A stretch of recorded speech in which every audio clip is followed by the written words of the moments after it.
Chapter 4. Truthfulness.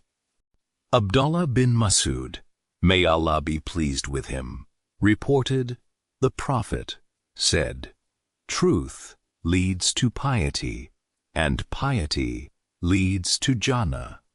A man persists in speaking the truth till he is enrolled with Allah as a truthful. Falsehood leads to vice, and vice leads to the fire, hell. And a person persists on telling lies until he is enrolled as a liar." Al-Bukhari and Muslim. Hassan bin Ali, may Allah be pleased with them, said, "I remember these words from Messenger of Allah, give up what is doubtful to you for that which is not doubtful, for truth is peace of mind, and falsehood is doubt." At-Tirmidhi, who categorized it as hadith Hasan Sahih. Abu Sufyan, may Allah be pleased with him, reported, in course of his detailed narration about Heraclius, when the latter questioned him about the teachings of the Prophet, he said that he told us, "Worship Allah alone, and do not associate a thing with him, and give up all that your ancestors said." He also commands us to perform salat, prayers, to speak the truth, to observe modesty, and to strengthen the ties of kinship. Al-Bukhari and Muslim.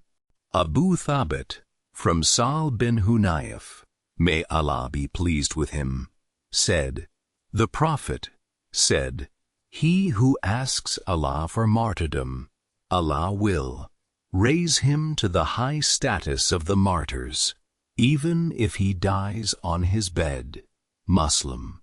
Abu Huraira, may Allah be pleased with him, reported that the Messenger of Allah, Sim, said, "One of the earlier prophets who was out on an expedition proclaimed among his people that no man should follow him who had married a woman with whom he wished to cohabit but had not yet done so, or who had built houses on which he had not yet put the roofs, or who had bought sheep or pregnant she-camels and was expecting them to produce young.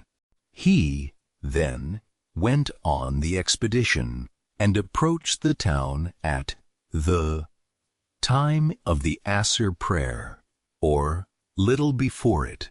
He then told the sun that both it and he were under command, and prayed Allah to hold it back for them.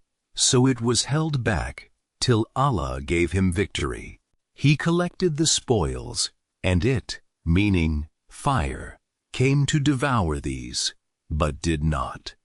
He said that among the people there was a man who stole from the booty. He told them that a man from every tribe must swear allegiance to him. And when a man's hand stuck to his, he said, "There is thief among you, and every individual of your tribe must swear allegiance to me."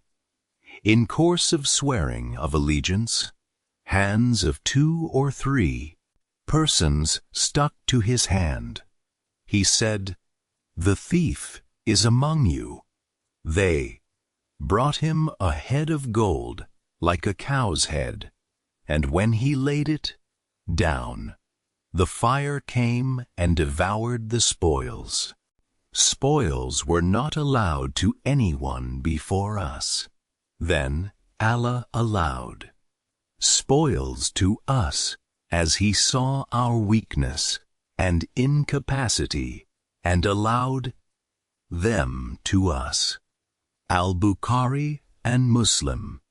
Hakim bin Hizam, may Allah be pleased with him, reported that Messenger of Allah said, Both parties in a business transaction have a right to annul it so long as they have not separated, and if they tell the truth and make everything clear to each other, i.e., the seller and the buyers speak the truth, the seller with regard to what is purchased, and the buyer with regard to the money, they will be blessed in their transaction.